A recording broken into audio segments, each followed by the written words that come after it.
Still isn't.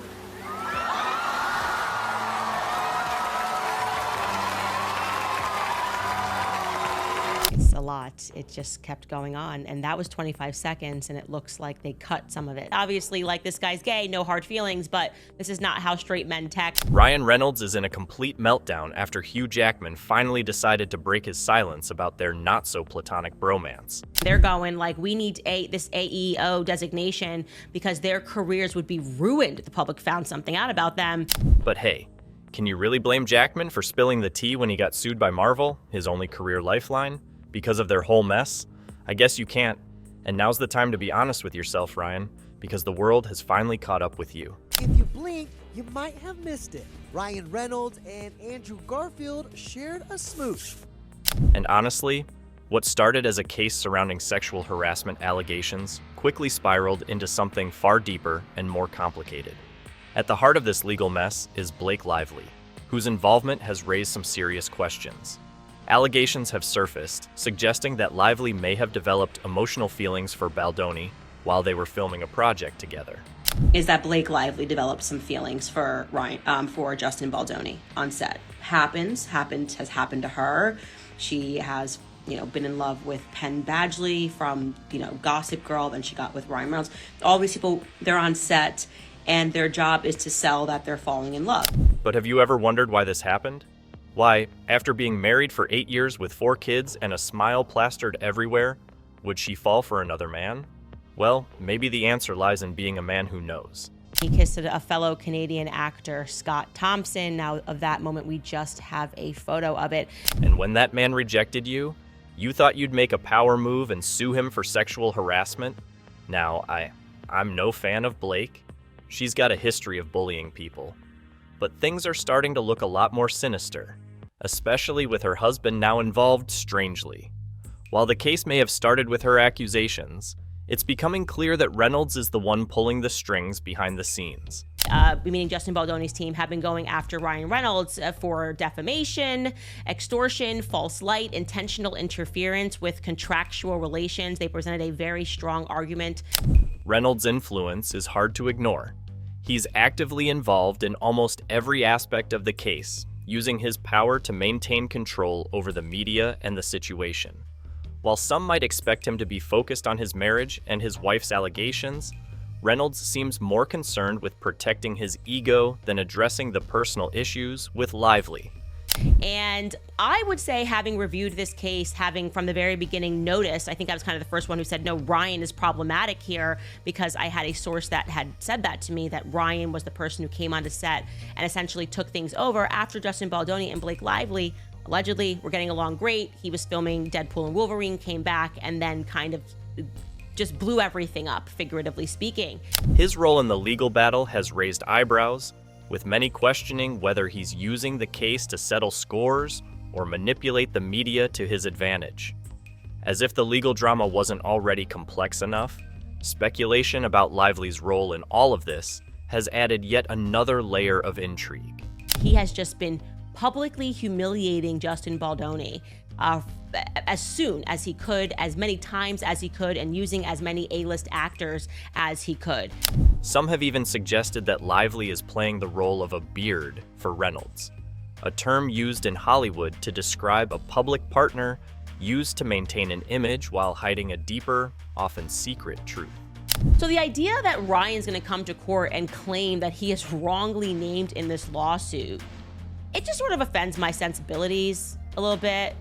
It's been suggested that Lively, rather than being an innocent victim caught in a scandal, is actively participating in the manipulation of public perception.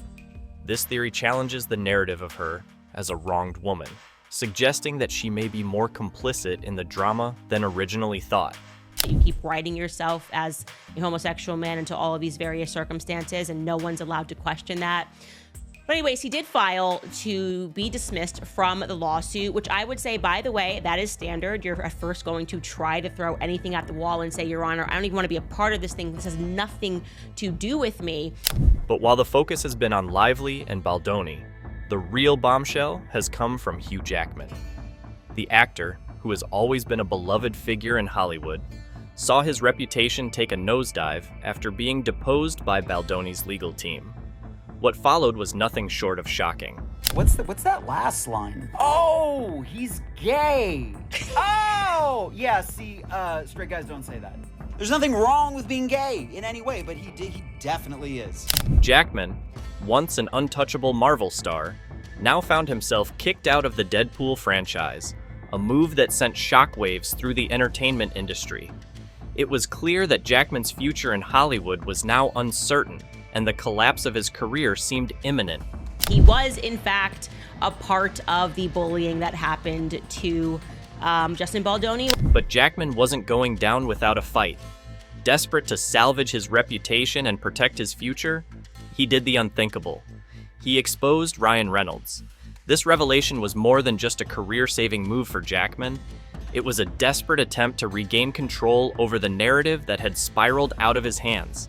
Hugh Jackman, Wolverine, will be deposed, and I suspect that might be making Ryan Reynolds extremely nervous, and I'll tell you why. Ryan Reynolds' bromances, his various bromances over the years. We've talked about him and Jake Gyllenhaal, and obviously this has been a bromance that has been very much thrown in the public's face.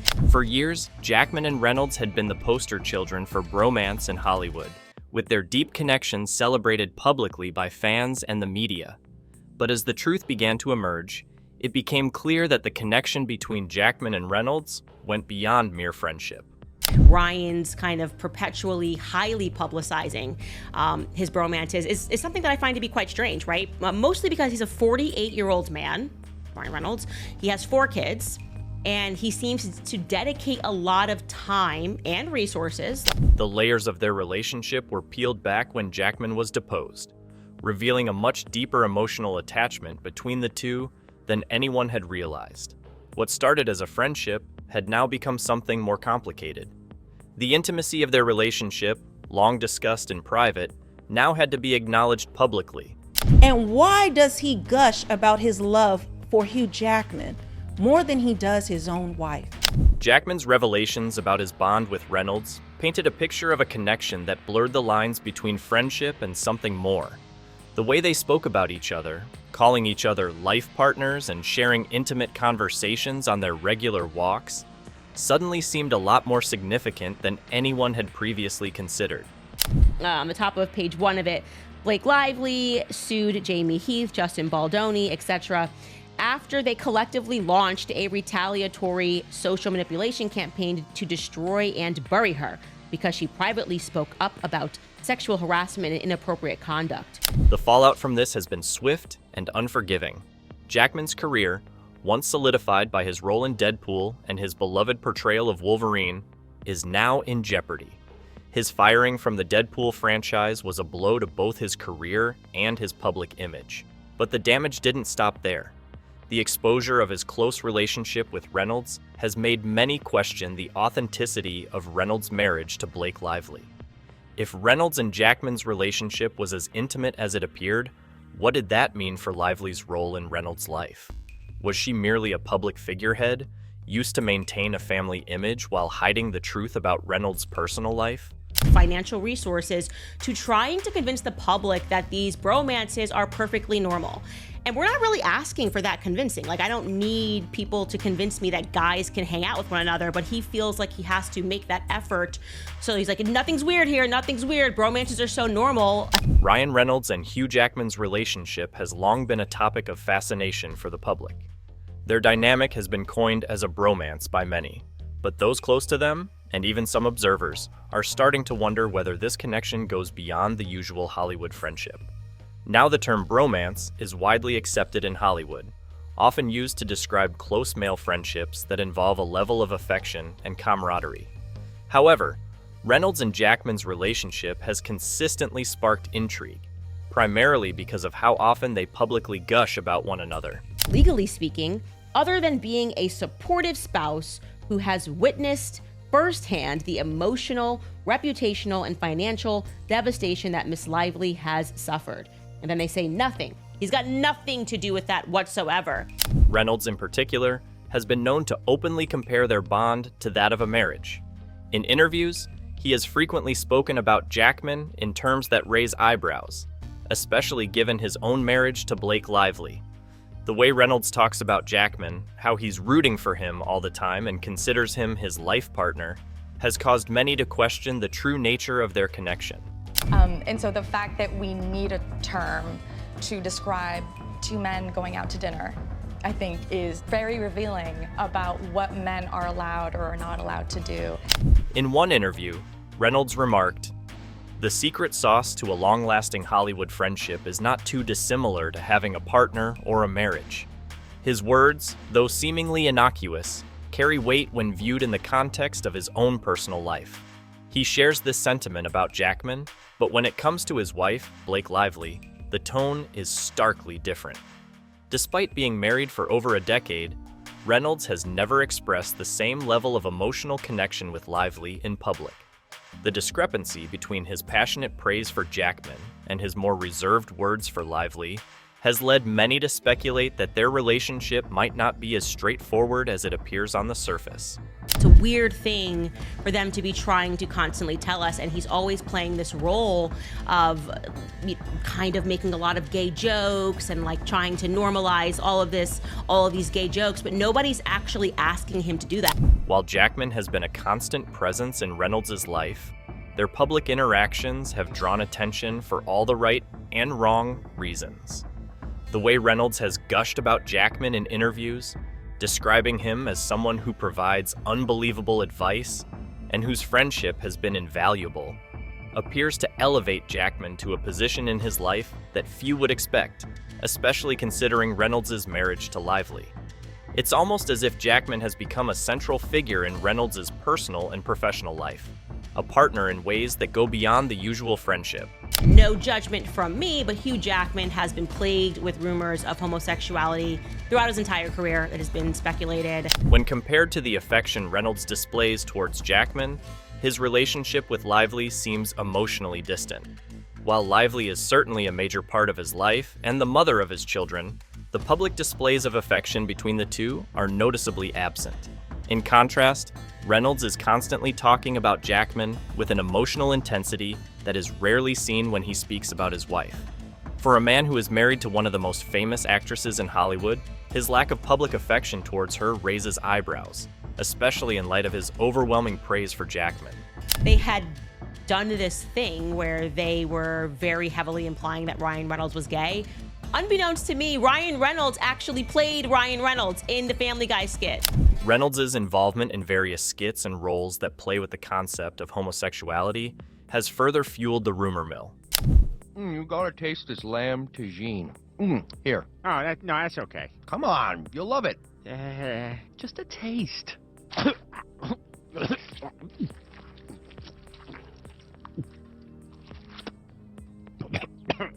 That was intense, what you just did. In films like Deadpool and on shows like Family Guy, Reynolds has repeatedly been involved in comedic moments that blur the lines of traditional masculinity. So he acquiesced to this, and it's not the first time that he's done it, where he's written himself into a skit and wanted it to be about homosexuality. It's just a coincidence. These moments often poke fun at the idea of same-sex attraction, but they also raise questions about how much of it is humor and how much might reflect Reynolds' true feelings or insecurities. Whoops. Well, freeze frame. What's gonna happen next? I think I gotta go to the bathroom. One of the most memorable moments that contributed to the speculation was the infamous kiss between Reynolds and actor Andrew Garfield at the Golden Globe Awards. The kiss, which was presented as a joke, sparked a wave of rumors about Reynolds' sexuality. Ryan Reynolds also did this skit. There was a lot of funny humor about the fact that he was not Ryan Gosling, because women, obviously, during the time The Notebook came out, preferred Ryan Gosling. They loved Ryan Gosling. While Reynolds and Garfield both laughed off the moment, it added fuel to the fire of speculation about Reynolds' personal life. Critics and fans alike couldn't help but wonder if this was more than just a joke, and whether Reynolds was, in some way, playing with public perceptions of his sexuality. In The Notebook, preferring to redo those scenes with men, I suppose. I'm not Ryan Gosling, hence the Andrew Garfield kiss at the Golden Globes. We'll get to that. But watch this between him and Conan O'Brien. Reynolds has also become known for his larger-than-life public persona, a character that bears a striking resemblance to his Deadpool role. This larger-than-life character is often characterized by humor and wit, but it also serves as a mask for deeper insecurities. Reynolds, in many ways, has built his public image around being the funny, sarcastic guy who doesn't take anything too seriously. It wasn't over. It still isn't.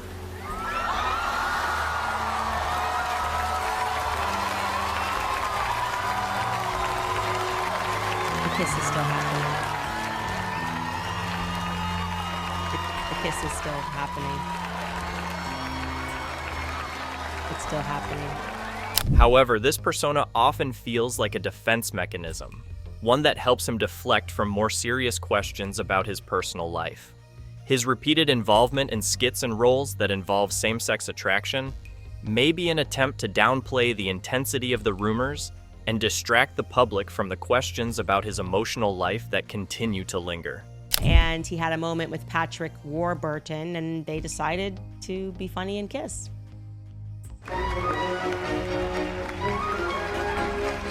As Jackman's deposition unfolded and his public comments about his relationship with Reynolds were exposed, it became clear that their connection went deeper than anyone had realized. Jackman, in an attempt to defend himself and protect his career, revealed the extent of his emotional bond with Reynolds. His comments about their life partnership and the mutual support they've offered each other over the years raised more questions about their relationship than it answered. What started as a playful public bromance now seemed to be something far more significant, something that had been hidden in plain sight for years. There's nothing wrong with being gay in any way, but he definitely is. Oh, he is. This is from 2017. The public's perception of Reynolds and Jackman's relationship has shifted dramatically. No longer is it just a fun, lighthearted bromance. It's now a topic of serious discussion about the boundaries between friendship and something more. As Jackman's revelations continue to make headlines, the world is left to wonder, is this bromance really just a friendship, or is it something far more complex, with deep emotional connections that neither actor is willing to acknowledge? I'm willing to commit to a bit. An impassioned kiss? And now people are getting more interested in the long-standing argument about Blake Lively's role in her marriage to Ryan Reynolds. It has long been a subject of speculation, particularly in light of the evolving legal drama surrounding Reynolds and his interactions with Justin Baldoni. The idea of Lively being a beard in Hollywood is not a new one, but the circumstances of her relationship with Reynolds raise new questions. A beard in Hollywood refers to a person, often a woman, who is used by a public figure, typically a man, to hide their true sexuality or to maintain a specific public image. The term has long been associated with relationships that are more for show than for genuine romantic connection, and many are beginning to ask whether this term applies to Lively's relationship with Reynolds. Is this what 47 and 55-year-old men, do you feel as though, even with friends you do business with, that your friendship is like a marriage? The speculations around Lively's role as a beardkin gained traction after revelations about her emotional affair with Justin Baldoni. According to reports, Lively and Baldoni grew close while working on a project together, and some even describe it as an emotional affair. This affair has become a key point in the ongoing legal battle, with many believing that it triggered Reynolds' extreme reaction. That straight men don't have. We don't. This emotional involvement between Lively and Baldoni, though not physical, appears to have been enough to shake Reynolds to his core. The idea that Lively may have developed real feelings for another man complicates the narrative of their marriage, especially considering how closely intertwined Reynolds' ego and public image have been with his personal life. The affair seemed to reveal cracks in their seemingly perfect marriage, leading to an overreaction from Reynolds that some now see as a desperate attempt to regain control. So that's all that's happening.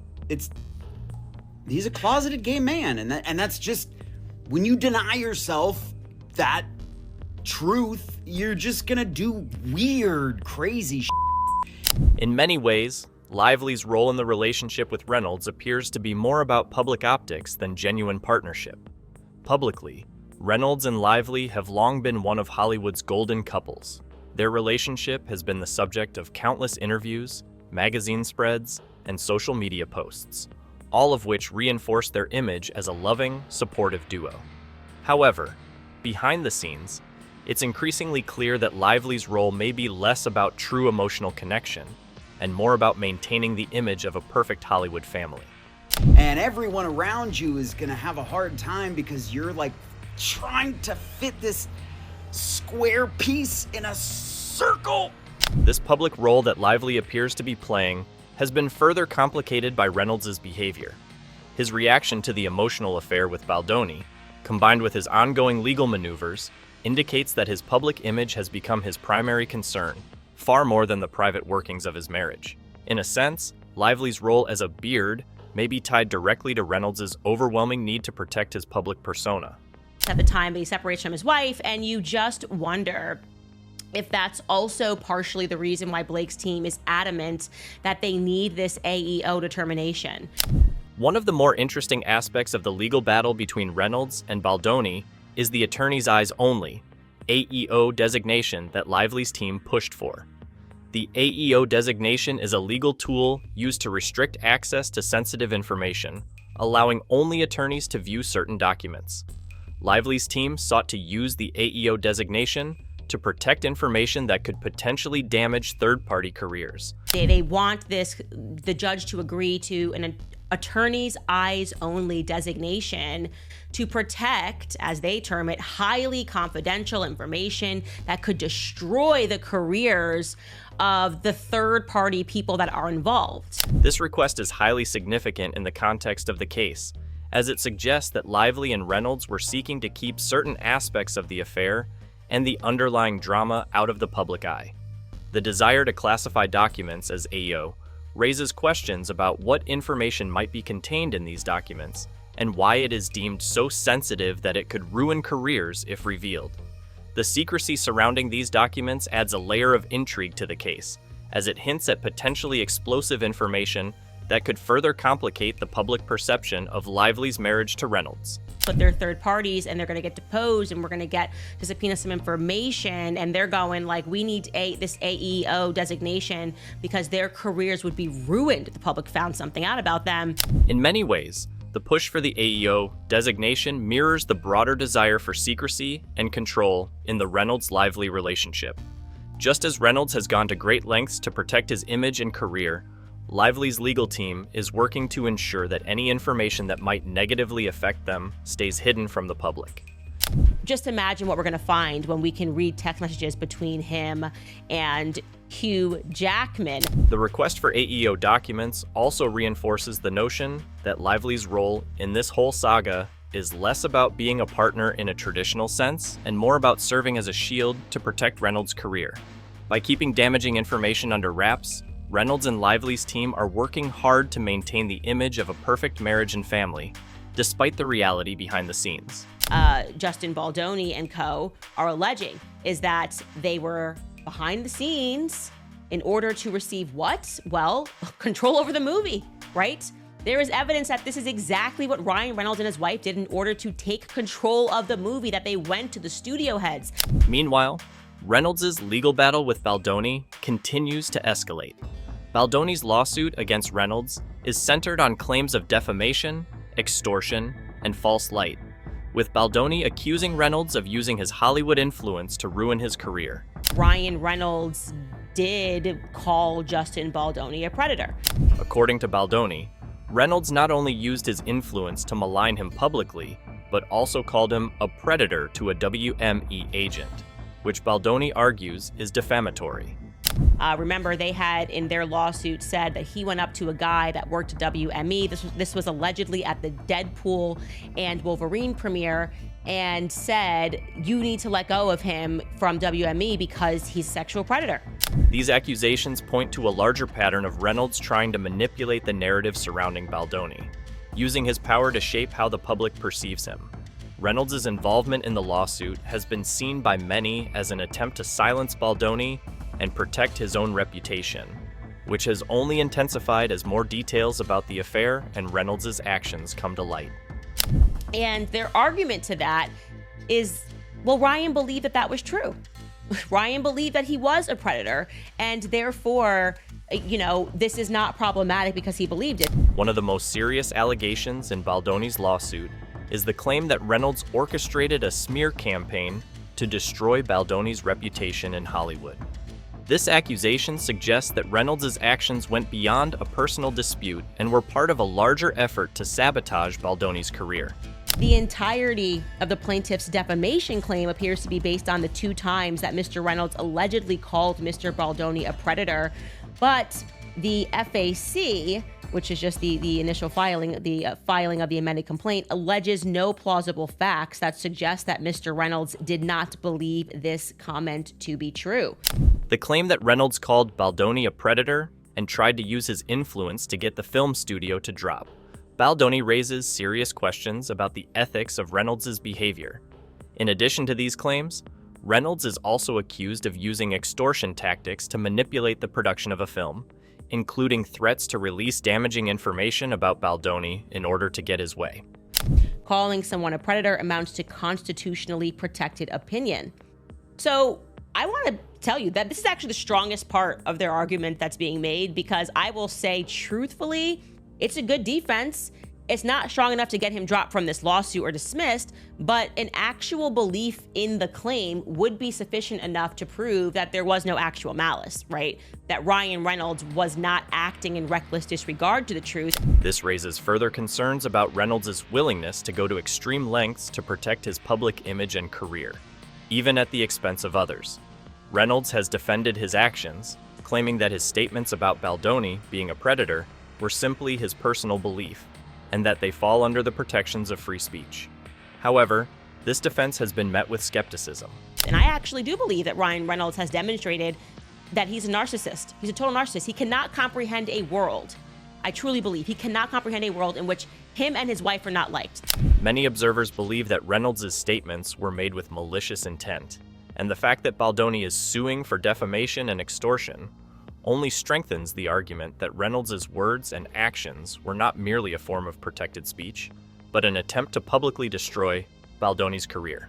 This entire lawsuit, I believe, happened because him and Blake Lively were deluded enough to believe that it was inorganic traffic online. Like this, there's no way people don't like us. We're so wonderful. We're so amazing. We're so hot. We're so pretty. Our friends are rich. We know Taylor Swift. The world loves us. The controversy surrounding Reynolds' defense of his free speech rights highlights the complex nature of the case and the ethical questions that arise when public figures use their influence to damage others' reputations. The judge would have to believe that in the process, the next process which has to take place, which would be the limited discovery, that they wouldn't actually find that he did explicitly defame him in text messages. In the legal battle between Reynolds and Baldoni, the allegations of defamation, extortion, and smear campaigns paint a picture of a man desperate to protect his public image, no matter the cost. Reynolds' willingness to use his Hollywood influence to manipulate the media and the public narrative is clear, but the question remains, at what cost? That it's just going to be that he calls him a predator. I don't think that's the case. I don't think the judge is going to believe that's the case. If he was behaving that way publicly, just imagine what his text messages are going to say about Justin Baldoni. The lawsuit not only raises serious legal and ethical issues, but also exposes the darker side of Reynolds' ego and his need to control how the world sees him. As the case continues to unfold, it's clear that the stakes are incredibly high, not only for Reynolds and Baldoni, but also for everyone caught in the crossfire. There's always something new unfolding daily, so make sure to subscribe and like the video to stay updated on all the latest.